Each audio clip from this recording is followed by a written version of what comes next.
this week. Yeah, we are on the internet. Um, Today we are not using cameras. We This are week. we Sadly, are on the also internet. bitless. Uh, Evil tech gods. We are frowning at the tech gods. Hmm. But yeah, you'll have to do with just my lovely co-host Haley and me and this glorious map and the scrolling chat sidebar. And we'll be talking about episode 6. And my smoothie is just a little bit too thick. Sorry, that's a side note. Oh, I am really worried now. I presume Hadn't you're quite still blended talking about paint. long enough. No, my smoothie was a little bit too thick. Fair I didn't enough. quite blend for long enough. Fair enough. It's okay. But yes, episode 6. Episode 6, Into the Mines. Oh, I'm just making noises. Oh, not actually into the mines just yet. Our intrepid adventurers wake up in the one big room, and there has been some wonderful, wonderful fan art of the resulting puppy pile. But it's been a few weeks, so I haven't got anything curated for that. Yeah, it's your standard. We wake up in the morning, and now we go and have a day, and it follows on from the attack on Oldfield. Uh, and we get to see a lot of Matt Mercer NPCs playing various types of hick. Yeah, which is delightful. Like Thaddeus is fantastic. And Yeah, you just watch half of the cast just lose it. yeah. With Thaddeus. And even Thaddeus Laura saying, like, I Candleblow. love him so much. Yeah, yeah. Um, I like the accents. I just find it very difficult to look at Matt when he's doing it. Because the facial expressions that, Expression. yeah, Yeah. just the facial expressions and the whole posture that comes out when he does this is just kind of, whoa, you're not human. Yeah. Yeah. Whoa, that's magic. You can see everybody else as well. They kind of like look at him and then can't look at him for the And you rest have to of the look away. interaction. Yeah, Which is great. In particular the salesman inside the broad barn. And particularly Travis and Marisha. They just could not. They were gone. yeah, They yeah, were gone with that whole interaction. yeah. Right from the beginning. They could not even. No. It was definitely a thing. No, Matt was in good form today. Uh, it was or today he was in good form that evening. I can't see chat. My chat's not working. Is chat not moving at all? No, it's just I think my internet is just like loading and reloading it. So I'm just going to turn that off. I am going to be 'Cause I subtle can't. and prodding chat.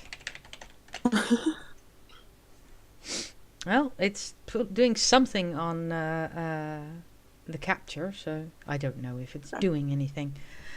It's okay. It'll just be my countryside internet, which is wonderful. Yeah, so we get some introductions to characters. We see a bit more of Bryce. Bryce, NPC Bryce. of my heart. I really, really, really hope that they come back more. I I'm very fond of No, I love Bryce. yeah, of They're Matt's amazing. non-binary characters, and I do love the fact that this time it's a humanoid, and not a non-human. Not saying anything more for Vox Machina, but there are a few more of these types of characters. But I also really appreciate that the cast is trying so hard, and they occasionally slip up, and then they go, nope, they, which I just appreciate a lot. I saw some lovely fan art of them. But yeah, we also are introduced to, a bit more to, gosh, what's the name of the dwarf who runs the... Oh, I can't for the life of me remember. Crute, I want to say. I'm bad at names. Yeah. IRL, so Yeah. fantasy names gone. I cannot unless I take a note on it. I don't know anything. Yeah, no, that's fine. I think his name is Crute, and the whole making breakfast and going, it's going to take about an hour. Yeah, it's just me, and just the tieflings go, yeah, sure, we'll help. Yeah. Which gives us another lovely little character moment for Jester, who switches out the sugar and the salt after they've cooked. Yeah, Definitely trickster Jester. Yeah, so we've met Thaddeus Candleglow, the hickiest. That's not a word, but I just made it up. Halfling we've ever met. We see a bit more of Bryce, and then we meet our first officious person that we are probably supposed to dislike. I think that's definitely the idea I got. The Sarostra. Sarostra, yeah, the gnome. Which, hi Jay, hi Sky. Also, Hello. hi Mort. Sorry I didn't say hi earlier. But yeah, Starostra, he is clearly a dick, as Jester says, and Bryce very carefully doesn't agree. But yeah, he's clearly, yeah, he's not happy about things, and we get a bit of backstory from Jester. Yes, we do. So Jester recognizing them from her past. So Yeah, everyone's like, this is a character DM moment that's happening. So many secrets. yeah, and I've caught up a bit more, so I know a bit more. But yeah, no, that's we should probably say the reason we're not doing episode 7 today is because I didn't actually get to watch any more than like an hour of it. I just got busy, life stuff happened, so just 6 today, and then we'll try and do, I don't know, we'll work out what we're going to do next week. Yeah, if we want, we episodes. can talk about the first hour that you watched, because I think that's about the time for the first bit. I think but anyway. But yeah, eventually, after a small shopping expedition, which Travis sat through very patiently, they're out on the road and are going to go save or retrieve Oldfield's people and get rid of the Knoll force. It's just traveling. This is in your role-playing game where you would normally fast travel. You know, the first time when you go from Whiterun to Riften is fun, and then you go, fuck that shit, I'm fast traveling. So. Definitely. Unfortunately, they have no abilities that allow them to fast travel just yet. No, but we get a bit of we get some fun character moments still. Caleb continues to be completely baffled by his teammates, Yes. which is fun. Yeah, you see lots of moments with Caleb being like, I think we should make a plan, and then they kind of come up with a half-assed plan, and then the plan goes out the window as soon as they arrive. Yeah, they don't even survive first contact with the enemy. They just they just come up with something and then yeah. Which is great because Caleb's like, okay then, like, we're not doing the thing. That's okay. That's not a problem. Yeah. The group very much epitomizes fuck it in the approach to whatever they're doing. I was actually expecting what was I expecting? I was expecting an ambush on the way. Because, perception checks and all that kind of stuff. And Marisha rolling a low perception. I thought, they're going to get ambushed on the way. But no such thing. So, yeah, an uneventful trip, really. We just got to giggle at Caleb thinking they're all being dumb fucks in the cart. And we end up at the mines. And we get a bit of fun tactics, actually. And we get a few more of Matt's hyena noises. Which I'm fairly certain he's having some chimp coming through there. Yeah, they're interesting, to say the least. Sorry, Yeah. I keep shifting. Yeah, it is. I don't even. I mean, I come from a family where everybody makes pterodactyl noises at each other, and I just kind of sit there and sigh. So it's kind of already part of my everyday.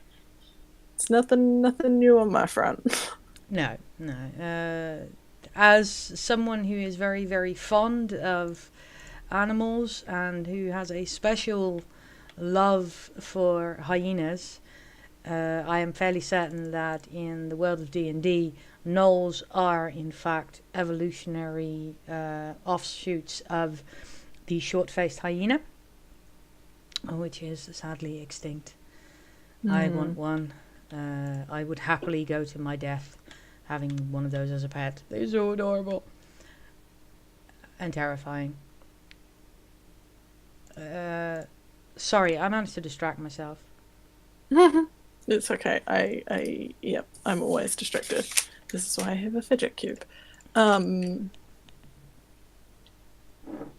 there anything that you in particular noted about the first bit that's jumped out at you? I think I noted down like there's some good character interaction in when they're still in the inn. When they first wake up, and Ford talks about Molly's swords. Oh yeah. Do you need to pray to your swords this morning? Oh no, that's okay. I don't need to do anything there. Yeah. And then Molly gives a little bit of background about his swords and all of that, and then Bo just gasps at one point. It's just like, oh my god, you killed your entire family. But then when Molly goes, no, she goes, oh, okay. Yeah, And it's just, no one inside checks him. no. So, swords that we know, the characters may not know this, we know are cursed. That he says he stole from his family and then ran away. Yeah. And is trying to keep a low profile and keep out of trouble. Yeah, well, they stole it from the priest because he says that they were sacrifices. Knowing the first story he told Ford, and being apparently full of bullshit, let's put this on the list of stories Molly has told about his past. Yeah. Who knows? Who knows? Mm-hmm. We don't know. We don't know. Only Matt and Molly know. Yeah. So yeah. I'm actually keeping a list of the stories that Molly is telling everyone about swords. Beautiful. So that's going to be fun. See if anyone calls him out on it. Or, he could be totally straightforward. I doubt it, but yeah, I mean there are things that you can infer from what any of them are saying about their past, but but we don't know. They don't know each other well enough to be completely honest with one another. no. Um, And because he's saying so much about his past, yes. I am, and he's very closed off. Otherwise, you just see character moments in the moment as he's acting. That I'm suspicious and skeptical. Yep. There are moments in the game when I have to stop and think, I'm suspicious, but would my character be suspicious? Oh yeah, if I were playing in the game, I would just go, yeah, sure. I wasn't there first time round. No one's giving me any reason not to trust this. Sure. Definitely.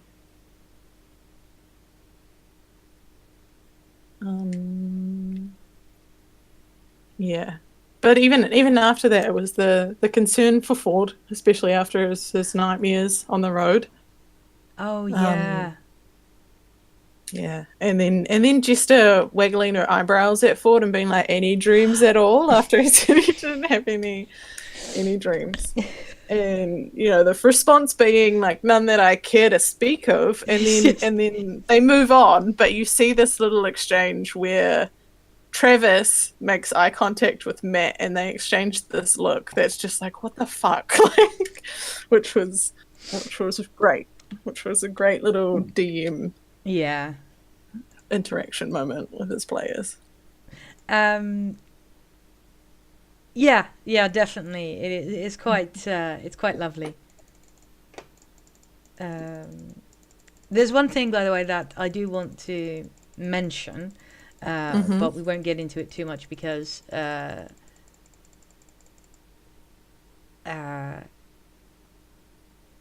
we can get into it as much as we want, but you probably all have seen that there is a small Bailey Ham baby on the way.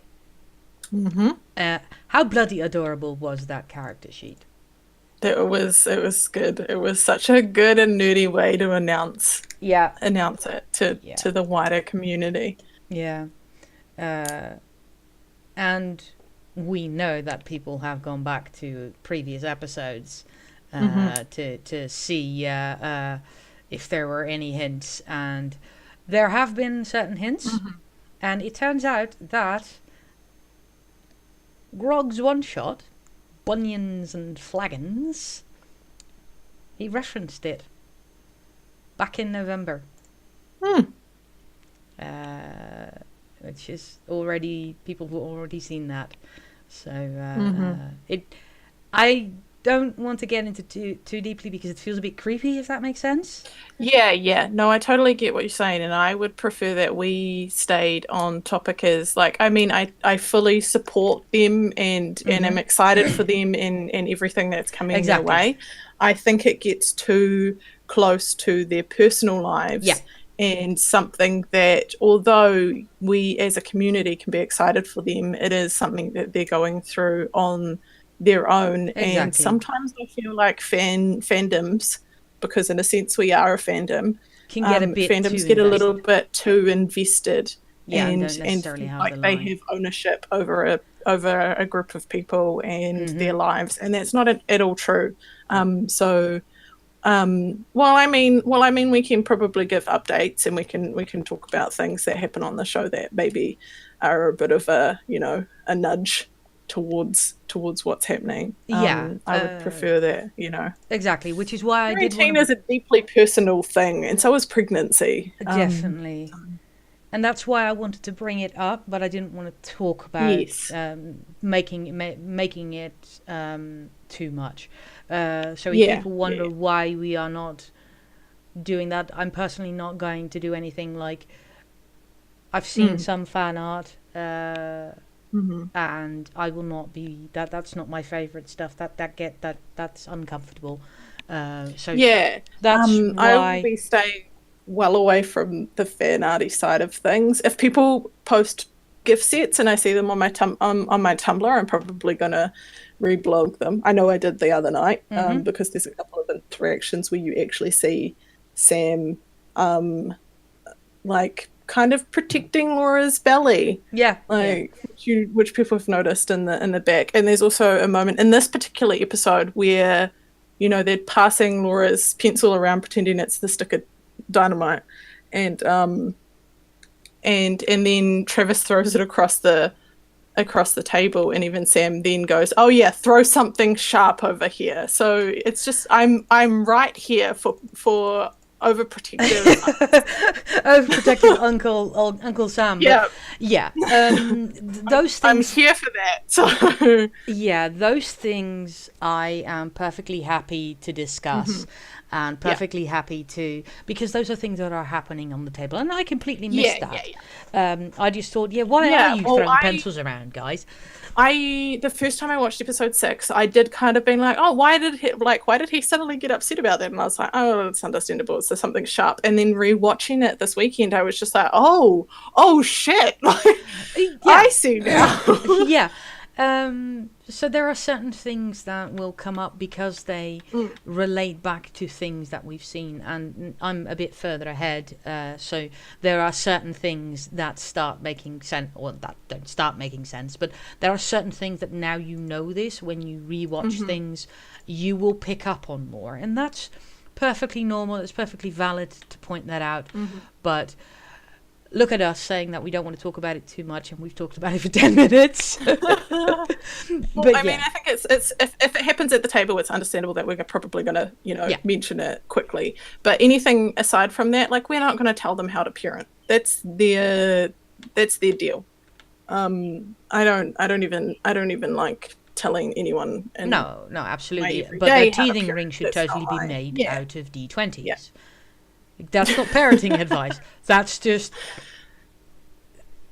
That's that's just because sensible. if I were of a paternal, no, if I were a parental figure, and were to have a an offspring, a child, I know how to human. Hmm. They would totally have a bite ring made out of D20s. Duh, That would be baby's adorable. baby's first dice set would totally be a thing. Uh, but that's, I just assume everyone thinks that. But anyway, so yes, they make their way to what turns out to be an abandoned mine. Hmm. And for some reason, they all are very hot on the idea that there's something wrong with this place Hmm. and that it was abandoned for that reason. Hmm. I really got the sense that they wanted this to be something bad happened here and therefore this is a bad place. Hmm. When Matt has repeatedly pointed out, no, it's just abandoned. Shit like that Yeah. happens. I think it goes back to the episode where they go to the island, and they're kind of Yeah, they're making a story that doesn't exist. yeah, They're yeah. just like Matt's feeding them one thing, and they're like, no, this is what's happening.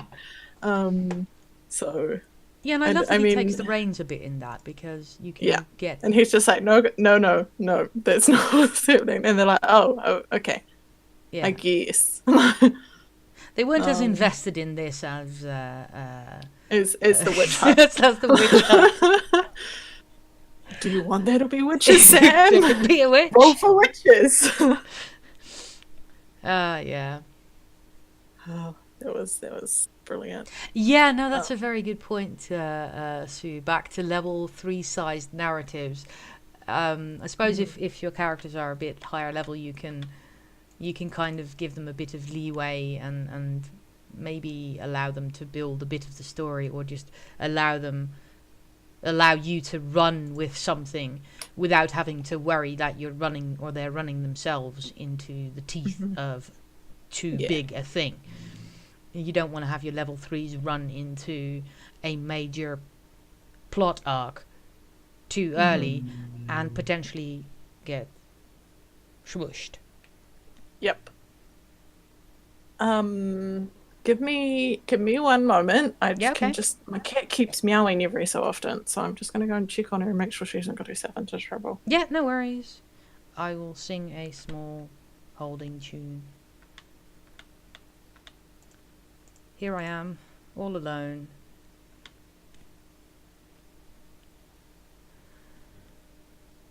Yes, Laura would totally go and look pleadingly at Matt, saying, with advantage because I'm pregnant. Yeah, that's totally a thing she would do. I relish the moment when that's going to happen. So while we're waiting, what does anyone have a favourite moment?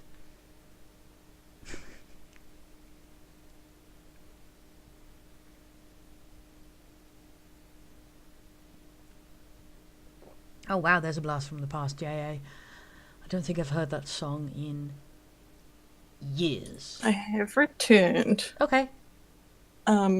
She was in the bathtub making a mess. There are dirty paw prints all over the tub. So now I have to scrub the tub at some point today. Oh well. Put that on my list. So she's gone outside. Stephen, we are discussing episode 6. Yes. Also, hello. And hello to anyone else I haven't said hello to. I can't see chat. My computer's been a butt. Or my internet's been a butt.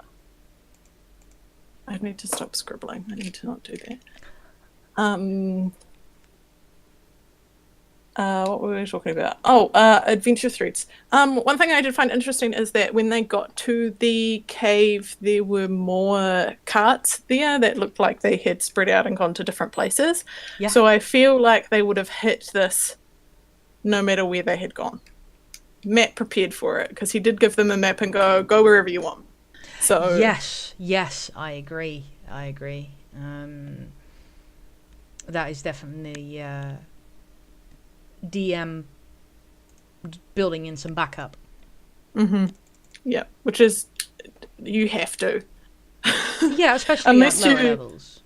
Yeah, and especially if you're not giving them just a set module or a set campaign, to just be like, hey, here, this is a thing. So, and I think Matt is definitely that kind of DM that he kind of sets everything up and he's got different paths that they can take and then builds on the world and on the events from where they end up. Yeah. Which you can see a lot in the last campaign. But we won't go into detail about that. No. Yes, But then it also... Sorry, you go. No, go ahead. Oh, it raises the stakes a little bit for them because they notice that it's not just Allfield that's been attacked. It's, there are more places. Yeah, I don't think they make a mention of it, though. They didn't, no, but when they saw the carts and saw that the carts had been coming from different directions, I think there was a bit of a reaction from them. Like, they were like, oh, okay, this is a thing. Yeah. So, yeah. We got to see Ford do a bit more strategizing again. I am here for Travis flexing his muscles rather than just go "Rawr!" and run in. Which is really Which you nice. saw him do a little bit in the last campaign, but not as much as he has been here. There's a moment where they're stuck and he's just like, we're all kind of funneled into this. Yeah. We're in a deadly funnel. We need to get out. Yeah, the Grog was very good at the in the moment tactics. But we get to see Ford taking the lead a bit in that sense, which is nice. Nott is having none of this, and he starts drinking. Which, to be absolutely honest, if you are a small kobold a small goblin in a big world, that is an entirely understandable reaction. Totally. Which, yeah. No, you go. I was just thinking. Which does handily lead into there's just this argument of going, do you want to go first? Or do you want to stay behind? No, this is dangerous. Oh God! Well, do you want to stay here with the carts then? Do you want to be the first one? Do you want to be here and on your own if the cart and the horses get attacked? No. Okay, and then I will join the Ford expedition. Yes, and the groan from the crew is audible on the microphones, and everyone just goes. Oh. Everybody took psychic damage from that one. Yeah. Thanks.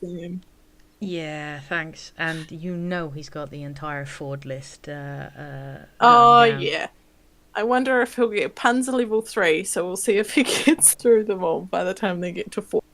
Yeah.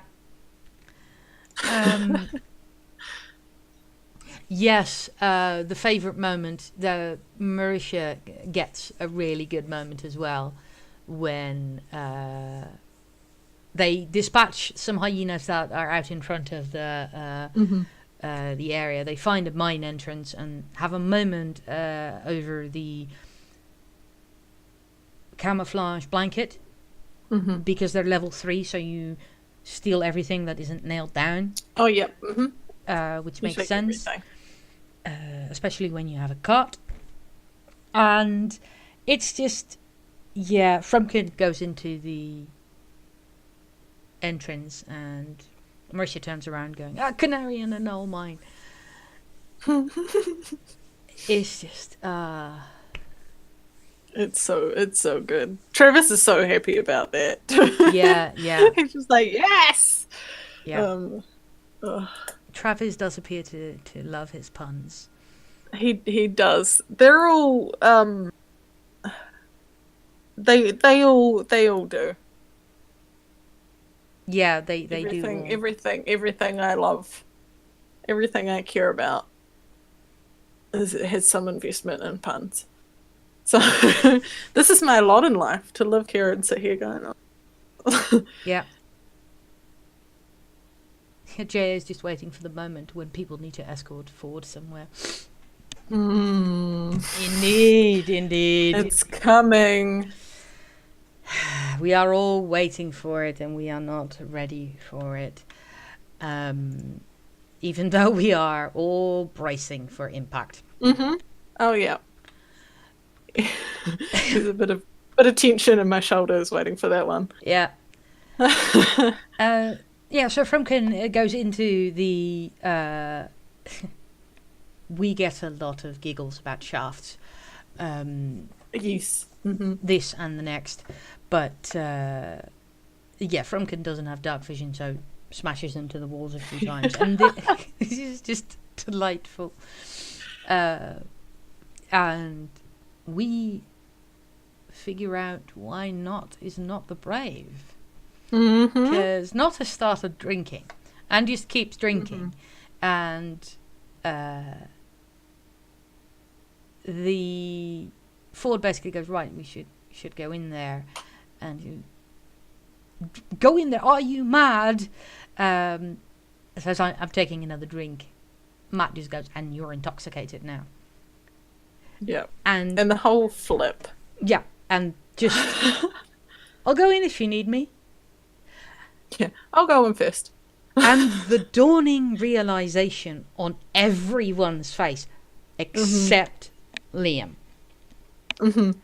is a thing of joy and wonder. And I think it's Laura who goes, that's where the brave comes from. Yep. Travis is too busy being like, "Oh shit! Like, this is the thing? Is this happening?" Yep. This is happening. We get her drunk and she's, she starts kicking arse. Yeah. And Sam does a really good drunk person. Hmm. Yeah. The consonants are all gone, as Travis says. Yeah, and the whole stuffing of Frumpkin into the shirt to take with her. Yeah, as a walkie-talkie. Mhm. And I love that they are playing with this a lot. And yeah, she just goes in, and because she can see in the dark, but also because she's drunk. I don't know if that was a role-playing decision or whether Sam just forgot to say that he was going to stealth. And just walks in, no trying for stealth, no checking for traps or anything. Nearly face plants over a piece of rope, which turns out to have been a trap. And then rolls super well for the saving throw. With a disadvantage. Yeah. No, what was it again? That's a good roll. That's, it was 24 to dodge. Or something. Yeah. Yeah, and Matt's expression going, oh, so good. yeah, it was good. It was so good. And then, rifling through those bags and being seen instantly. And then being like, come help me, save me, come save me. And everyone just charges in, and the humans understood. They're going, oh, it's dark. Which I just love. I love that they do have two characters that do not have dark vision at all. Yeah, yeah. It's brilliant. Taliesin, Which at sorry. early levels is hard. It's difficult. It's tough to go into any situation without dark vision. Yeah, yeah. Taliesin did mention back episode 3 when it was discussed at Talks Machina that they and him and Marisha had a discussion about it, and how did you deal with it? I'll just let everyone else go first. Which does tend to happen here, but that's not so much that they're letting everyone else go first, is that everyone just goes, charge! And they're stood there going, yeah. Uh-oh. Yeah. Oh, it's glorious. So good. Yeah, and it gets a bit frantic. Not frantic, but it gets a bit... Yeah, it's there's some damage. Some people are killed. Mostly, well, no, some. People of the Gnoll type variety are dispatched fairly simply, fairly easily. It's not at all... I like that Matt appears to be playing with less formal combat. Because what he could have done is told Sam to roll initiative and have the Gnolls roll initiative, and then roll initiative for the other Gnolls that came in, and have the others roll initiative, and it would have just completely dragged it out and dragged it down. Whereas in this case, it very much felt like a whack, whack, whack, and done. Everyone got a natural round to deal with this, which I really quite liked how he did that. Yeah, no, it was good. And I think that's kind of the best way to run quick encounters that are going to be quick. There's only 2 of them there. You know that the party is going to take care of them fairly easily. Yep. So it makes sense that you would just be like, okay, you get around and they get around, and then everybody else in your group gets around. Yeah. So yeah, it's good, and I like playing with mechanics like that, because those are the mechanics that do tend to bog down the game and slow things down. Yeah. And that particular brief encounter didn't feel like it was slow, like it could have been. Yeah. Yeah, it was good. It definitely worked. Now I need to stop. I'm sorry. That's okay. Keep scribbling on my notepad. It's one of those days. Yeah, note from Sue, they are actually having to deal with the dark this time around. They mostly ignored it in all of campaign 1 from what I've seen. Yeah. That's because everyone has dark vision except the human. Yeah.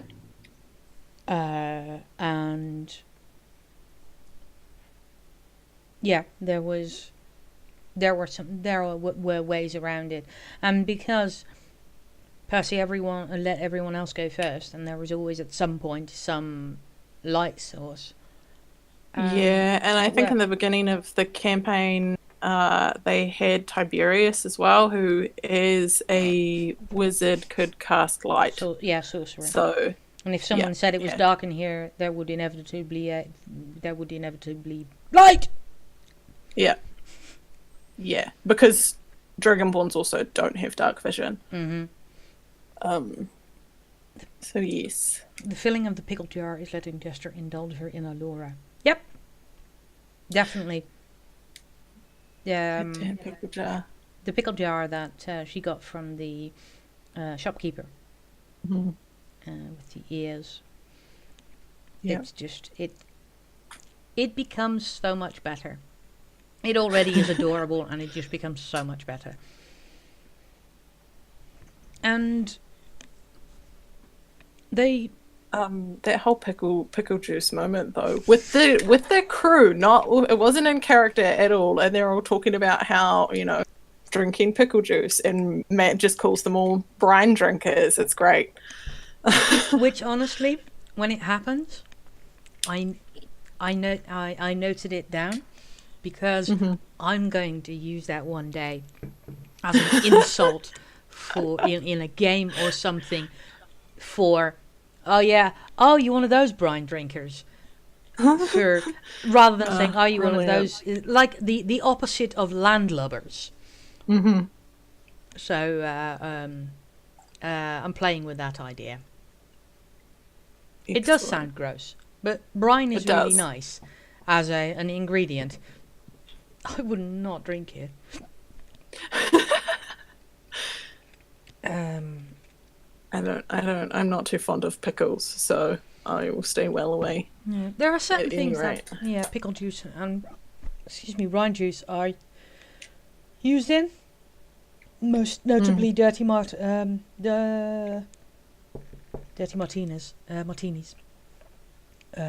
You throw in some of the olive brine, which is not nice. Anyway, cocktail explanation over. Yeah, I really love this bit as well, where there's the cutting off of the ears, and they're talking about things, and then there is the what did I think Not attempts to say that was like that the log was like that when she got here, or that happened. That happened after the Knolls found me. Yeah. Yeah. I don't think anybody was having any of that. Also when they say, like, make sure you look for traps, and like, what did that trap look like? Oh, giant rope. Should probably. Oh no, I know. Oh yeah. And then and then subsequently mathing wrong, and being like, oh no, I did that math wrong. I'm drunk, guys. Oh yeah. Which is brilliant. And also, even before they go into the cave, they ask Molly about the bird noises he was making at the circus, and then they're all trying to do it, and it's so funny. It's hilariously bad. You just know that they can't do it. Oh. Molly's long-suffering face at that point is... I'm not sure if that's Molly's long-suffering face or if it's Talison's face. It's hard to tell sometimes. Yeah. They blended to each other.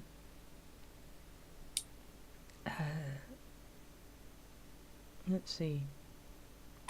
Yeah, I'm looking through my notes. What else? Oh, Sam's description.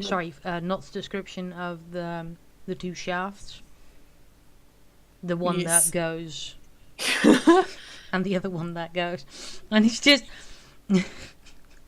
sticking the distance. And also, the trap belongs to the one that went zippity doo, and it's just, oh lord, it's so good. We're sticking with this.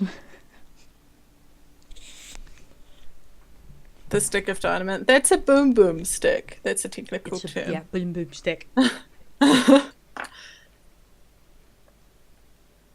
Um, um, yeah, that's the bit where they throw the pencil. yeah, I yeah. think, yeah. Which makes so much sense now. Anyway. I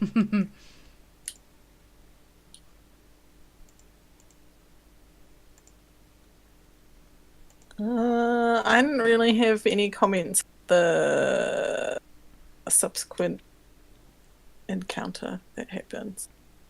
There were some lovely moments in there. Like we find out that Bo bought a lot of ball bearings. Yes, A that was lot of ball bearings. excellent. And they do in fact fuck people over, including Mhm. themselves.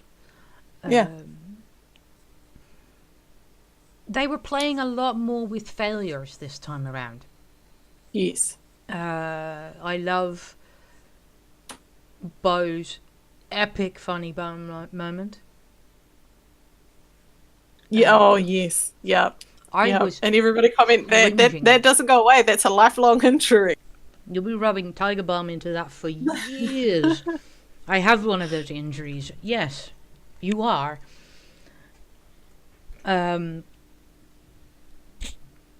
Another one of Knott's jokes. Mm-hmm. Yeah. And that last Noel that just does not want to die.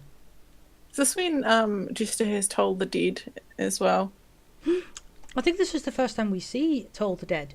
Yeah. Toll the Dead is... Oh, Toll the Dead is wonderful. Mm-hmm.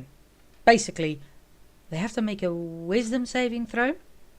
If they fail it, this bell goes off in their head or near them. It depends. You can play with the whole idea, and it does necrotic damage. It's nasty, and I just love that she went with something ominous, but also slightly ludicrous at the same time. Mm-hmm. Yeah. I like the fact that she's picked something that keeps both of those parts of her. Because Jester can get intense.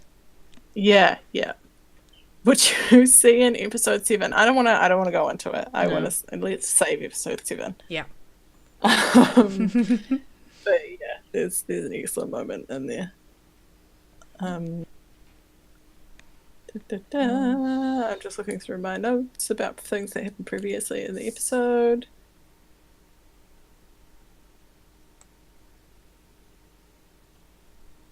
Oh, Matt's threatening look at Travis after the high noon comment. Yes. Yes. Would you say it's high noon? And then immediately Liam just tries to diffuse that whole situation. Oh no, like 11:35. Like it's not quite there yet. Which, you know, as Caleb would know because he has the keen mind feed, which lets him know what time of day it is. Yeah. Exactly what time of day it is. At all times. Yeah. Which is a bit of an weird... I've always found that a bit of a weird part of keen mind, I have to admit. Yeah, it is. It is a bit. It's like a very extreme internal clock. Yeah. I do see Liam turning around to Matt and going, I don't, but Caleb does. And then he turns to Matt, and I think that's going to come back to bite him. Yes, I think Matt might start going, I'm sorry if you didn't write it down. Yeah. I would. I honestly would. And we had this discussion because I took this, my water genasi. Celeste took Keen Mind when we got to level 4. Took Keen Mind as a feat. And so yeah, and I talked to our DM about it, Kiwi, our lovely DM. And I just said, I was just like, just so you know, like, I've got this and this is what it allows me to do. And he's just, and he said to me right then and there, like, you have to take notes. And I was like, no, I'm taking notes. I'm just letting you know. Yeah. If there is anything that I like, maybe like a minor detail I don't know and I need a refresher on, I might call on you, but otherwise I'm taking notes so I know these things. I think having things like, I know what day it is, I know what month it is, I know what time it is, those are things that you can turn to the DM to and go, what time, day, month is it? What year is it? Things that are part of the world that you may have encountered in your backstory. Or as a DM, you can play with it going, one of you, you know, you have the keen mind feat, which allows a DM to go, well, I would allow, so if I wanted to prod people to go a certain way, I'd go, well, you know, you remember, even though this hasn't happened, you can insert something like that without it coming across as god gaming. Yeah. I think the difficulty is that although we run through a it depends. Although we run through a very standard, we're going through Storm King's Thunder, so we're going through a standard adventure campaign, which means that all the information is there. But Kiwi also likes to throw in his own twist on it. So if you're not writing down this information, it's not guaranteed that he's going to have the information. Yeah. So you know, you just have to you play a tip. Always take notes in your campaign. Even if it's a one shot, you don't know when that information is going to come in handy. As a DM, also take notes. Yeah. Which reminds me, I need to do some homework after we're done, because I didn't make any notes on Friday. How did that go, by the way? Well, the one shot is supposed to be an encounter. Or it's supposed to be it's mainly around an encounter. I think it was 5.5 hours of getting everyone in the right position. We ended that didn't start the adventure part yet. The end was that they were shoved off towards the adventure part, so next time they will do the adventure. It happens. It happens. I've got a one shot that I'm trying to set up that says it's 2 hours. I was like, that's not 2 hours. It's going to take a lot longer than 2 hours. It was lie to me. Yeah, it was pure role playing, and I was making shit up on the fly. Good. Because no one was doing what I was expecting them to do. No one. Everyone just went, I'm going to do that. And I went, but, okay. And you never want to railroad anyone too much. Roll for investigation, I suppose. Yeah. I totally understand that. When an adventure tells me that it takes like 4 to 6 hours, I'm just like, okay, so closer to 6 and probably longer. Yeah. You never know. Yeah. You don't. Sat here going, did I make a mistake with rolling? No, I did right. It was, the single treasure. Because someone, not naming names, rolled really high on their investigation check on a backpack of the adventuring party that I put in there as a red herring. And I did some rolls on the treasure tables as they suggested, and then it got weird, or not weird. Then it got then it got good. Steph got some good items. Excellent. Yeah. I love when things go wrong in a game. I honestly do. People always apologize to me afterwards. And they're just like, I'm so sorry I did that thing. And I'm just like, no, I love it. I love when things go wrong because that's the part of the game that makes the story. Yep. Honestly, I absolutely loved every single one of the characters. I really felt so happy that I could be there and help people build their characters. So these 4 really are now characters in my head. There is the not too terribly bright Boats, who does a lot of ear licking. We have Sue playing the most amazing investigator Sheep, as payback for Rolf Sheep. Because I made a roll for Sheep in her one shot. I also made a mistake. Sorry, I derailed this.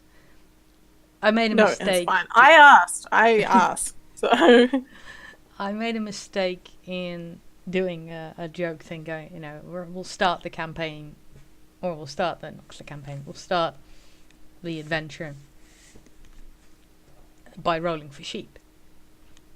And I think it took about 10 rolls for there to actually be a result that worked. So just 20 minutes of passing the time as I rolled a d20 every, or was it d12? I can't remember. Every minute or so. It's just, yeah. I regretted a few things, but it was fun. It was really fun. It was really nice. I think the players enjoyed it, so that's good. Everyone wants to be there for the second session. So I saw you all in voice chat, and I was wanting to pop in, but I just had things to do. Mm-hmm. Unfortunately, always things to do. Always things to do, sadly, yeah. Which is just rude and unkind. How dare you not have all the free time ever in the whole world? How dare I set aside a day that I was going to watch the episodes and then, get called for a job interview? Yeah, well, that puts things... It doesn't matter how many plans you've got. Things like job interviews just throw everything into a tizzy. Oh, yeah. My whole rest of my week was just throwing up in arms after that. Mm-hmm. Yeah. I won't talk about it. I won't talk about my personal stuff here. Well, fingers crossed anyway. Yeah, thank you.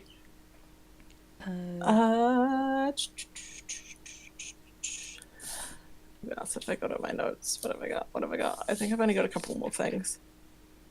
Oh, back when they're talking to Bryce and ask them if there is any other things that they have issues with.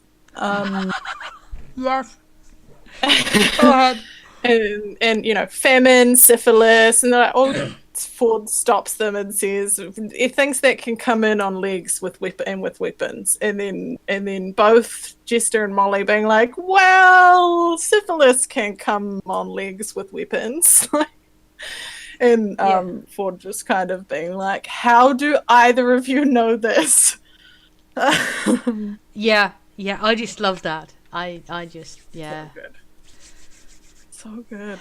Yeah. Oh, one thing I did like about the end of the fight is that they all hang around and wait a bit. They are taking their time, and Matt basically allows them to wait it out and to say, wait long enough for not to not be intoxicated anymore. And then there are consequences. Or if not consequences, at least, guys, you've had enough time. Get going. And where you can see the DM prod the players to do something. And that's then immediately the hook into the next part of the adventure. It makes sense that they... Or it was good that they stopped where they did. Because it allowed for a more smooth... No, it allowed for a smooth flow into the next episode. But, yeah, it was fun to see that interaction as well. My players are clearly going to pick their noses really clean if I don't prod them faster. And basically we hear some knoll noises and a woman screaming about her baby. And that's it. It's been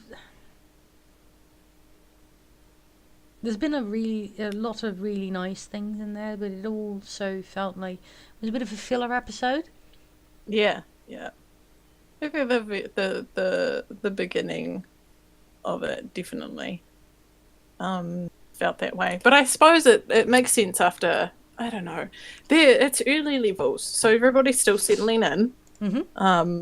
So still teething. We're only at level 3. Like if you think about how long it took them to get into the other character, and by then they'd spent some time with them, and you know, the original campaign started at level 7, so it's gonna take some time.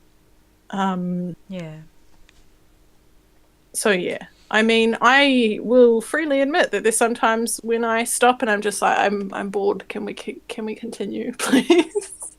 Can we carry on? I do. I stop and I will just completely zone out, and then I zone back in, and I was like, oh shit, half an hour with stuff happened, and I was not paying attention. Yeah.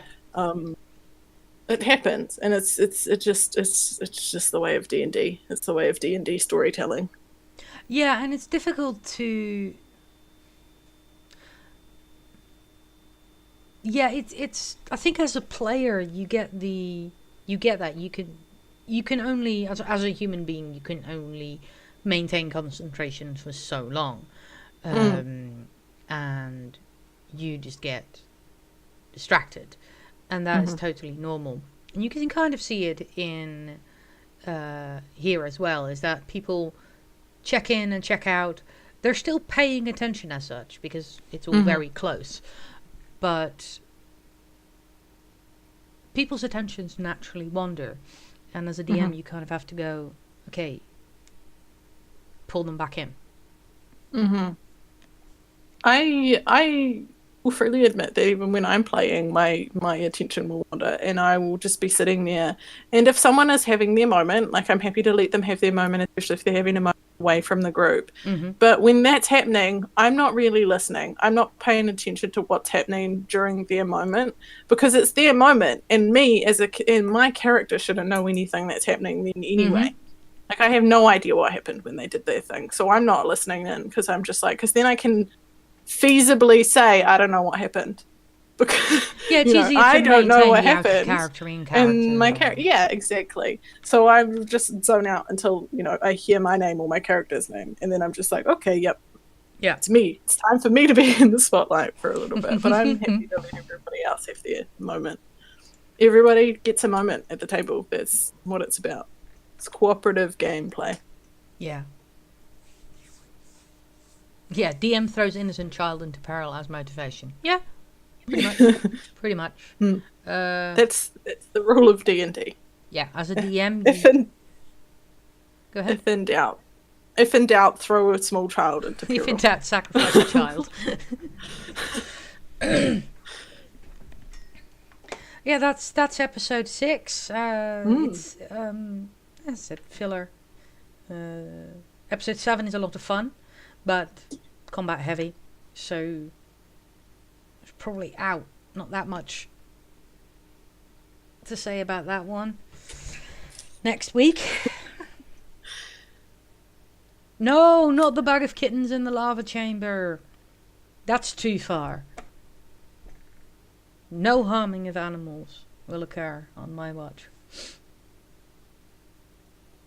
That's movie logic right there. You can harm the children as much as you want, but as soon as it's an animal... Yeah. It is very much a literature trope. So yeah. But I'd say that's it. There's not much else to say about episode 6.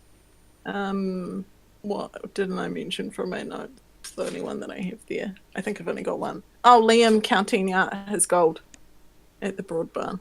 That's going to be a thing. Hello, Bean. Hello. I'm pretty sure he shortchanged him. Because I'm pretty sure it was supposed to be 17 gold, and he only gave him 16. Yeah. So... Yeah. I don't think Matt noticed at all. Caleb is a devious person. He's so sneaky. So yes, keep an eye out for that. Keep an eye out for deviousness from Caleb. And a couple of members of the group noticed. They were just like, hang on, wait a second, but then held their tongue and didn't say anything. Yeah. So yeah, so I mean, yeah, keep an eye out for sneaky Caleb. Yep. I'm on to you. Waiting. Oh, and there are certain character traits. Character traits. Sorry, Freya has decided it's time for treats. And he's now very much up in my grill. Hi, yes, I love you too. There are certain character traits that I am really looking forward to coming back to bite people in the arse in a storytelling fashion. Mm-hmm. I'm always, as always, this is always the note that I end on after every episode. I'm excited to see what happens in the future. I'm always excited. Like, I'm already in love with these characters. I mean, I've long been in love with the whole crew, so it's... I have definitely gotten over my embarrassing crush on the DM. But that was very definitely a Jesus Christ, this person is so talented. Definitely one of those brain crush things. And now it's just they're all smart and fun to watch run around in this crazy made up world. I still have a crush on all of the ladies on the show. Oh yeah, oh absolutely. That, so it currently at this point it's indiscriminate crushing. Yeah. So all good. That's not going to change anytime soon. I fully accepted that as part of my life. Makes perfect sense. I think we shall call it a night here, unless anyone has anything in particular that they wanted to bring up. Now I need to remember to wait for an appropriate amount of time, like 30 seconds or a minute. I can't remember how long it is. I don't think it's a full... If it's me, it's a full minute. Yeah. Suze, I like you, and by like you, I mean I want to eat your brain and consume your knowledge. Yeah, exactly. It's the, you are so talented, I want to eat your brain. But in a non-creepy way. I think your next character is going to be a mind flare. Oh. Oh. Now there's I'm full of those. I've been playing with D&D Beyond. If we're gonna this is on tangent because this is, part of the thing. Okay, what have I been doing? Hang on, I will just open my page. I've been playing with the random character feature. Okay, so I have some D&D Beyond is quite a good like it's a cool thing. Yeah. My complaints are that they don't have everything from the player's handbook in it, and you have to buy content. So they don't have all of the backgrounds. I don't think they have all the... I think they have all the classes. They have all the classes and all the races from the standard player's handbook, but they don't have a lot of the backgrounds. Like, there's quite a few of the backgrounds missing, but I think there's like 13 backgrounds, and I think they just whittled down to probably about half that. Yeah. And it's easy enough to add in your own content. It's just kind of like a little bit frustrating when you have to add it into your character sheet instead of just clicking a few buttons. Yeah. Yeah, but even the randomization of a character is really cool. Like, you could just click a couple of buttons and it does it for you. And now I've got a character idea, which thanks D&D Beyond, because I needed more of those. So yeah, it is pretty cool.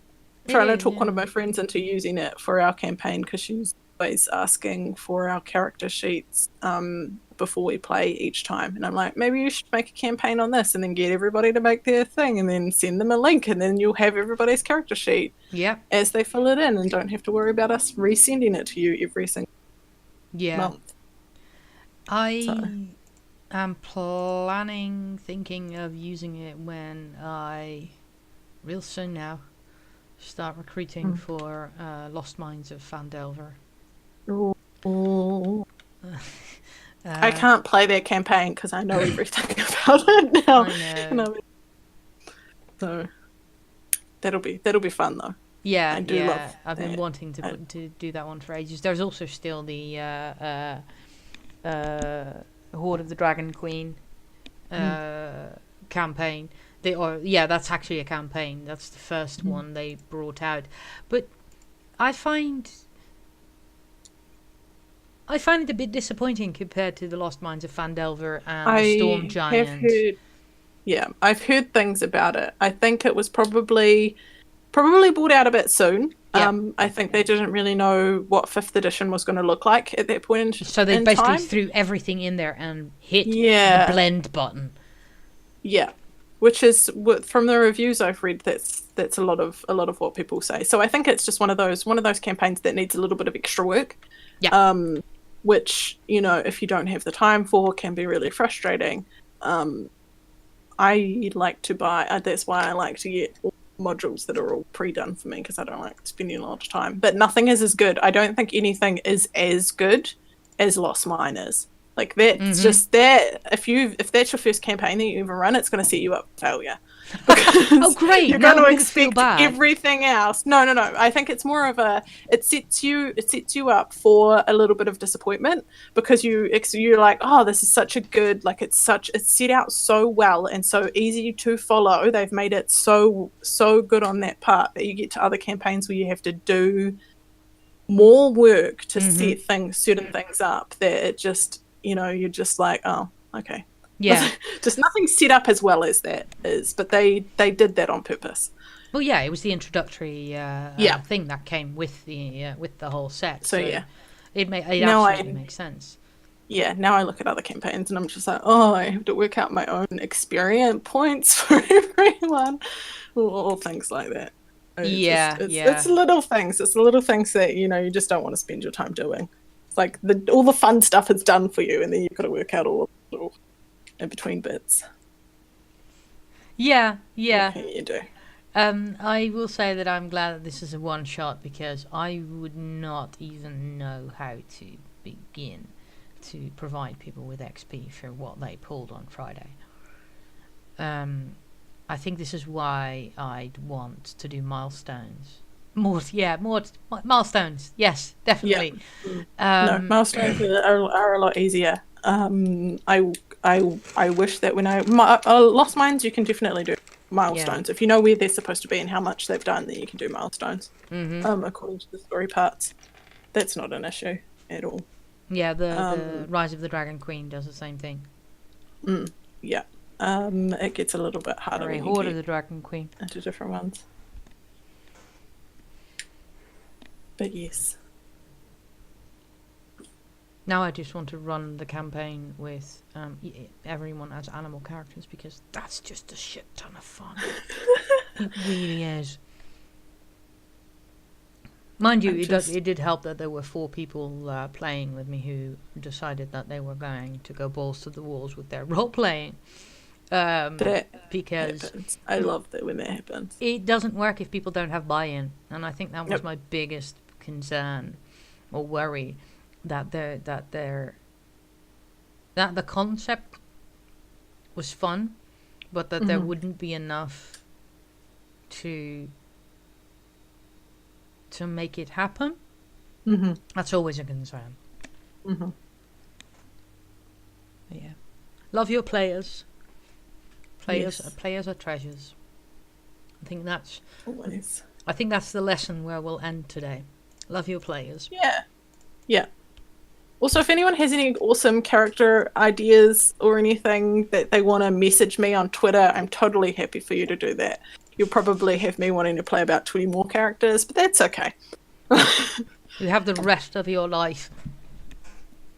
Yeah. And in our lifetime, I'm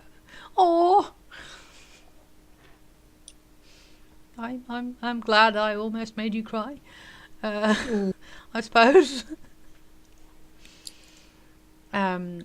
I can't wait to start again next week. But yes, let's end this and try again next Sunday. Yes. Where we will try to talk about episode 7 and 8. But Yes.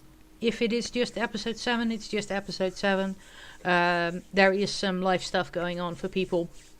Good life stuff, but that may throw things into whack or out of whack a bit. So we may be running behind Hopefully for a we while. Will, But there also will be a have catch up. everybody. Yeah.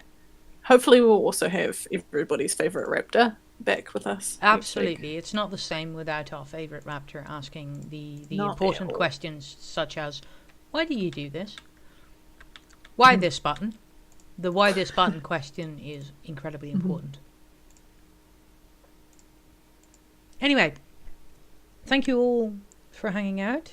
Thank you, Haley, for being here as co-host again. Thank you for being here and for letting me off the hook for not watching episode 7. Yeah, like I'm going to yell at you. Why would I do that? Just yell at me on the internet. Okay, I'll yell at you on the internet if that will make you feel better. No, I'm good. Enough yelling on the internet. We will see you all in the Discord, on the internet, and we will talk to you Sunday. If anything changes, we will let you know. Thank you so much. Have a great week, everyone. Bye.